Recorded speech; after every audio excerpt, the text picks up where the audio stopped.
আর Saturday. তাই তো বন্ধুরা, বেশিরভাগ বাড়িতেই কিন্তু নিরামিষ রান্না হয়। কার কার বাড়িতে নিরামিষ রান্না হয়েছে অবশ্যই আমাকে কমেন্ট করে বলো। আজকে কিন্তু একটা নিরামিষ রান্না নিয়ে তোমাদের কাছে হাজির হলাম, মটর পনির, যেটা একদম পুরো নিরামিষ। তোমরা যে কোনো কিছুর সাথেই খেতে পারো, পরোটা বলো, লুচি বলো, রুটি বলো, সব কিছুর সাথেই ভালো লাগে। যারা নিরামিষ রান্না করে তাদের জন্য তো এটা কিন্তু খুবই খুবই ভালো।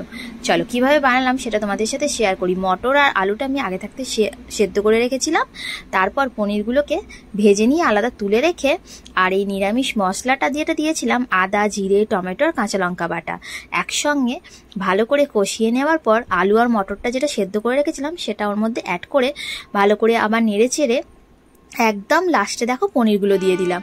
আর তো তোমাদের বলা হয়নি, হলুদ আর শুকনো লঙ্কার গুঁড়োও দিয়েছিলাম কিন্তু, যাতে কালারটা হয়। বেশ সুন্দর একটা তরকারিতে কালার হলে বেশ ভালো লাগে না? দেখো আমার তো তরকারি রেডি নিরামিষ, একদম চটজলদি 10 মিনিটেই কিন্তু রেডি হয়ে গেল।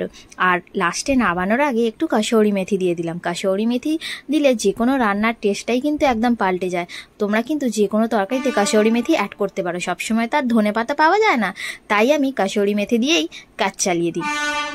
আমার তো রেডি। তোমাদের আজকে কার কি বাড়িতে রান্না হয়েছে অবশ্যই আমাকে কমেন্ট করে জানিও। চলো আজকের জন্য টাটা, গুড নাইট, শুভরাত্রি সবাইকে। আমার তো খাওয়া কমপ্লিট হলো, তোমাদের খাওয়া কমপ্লিট হলো কি?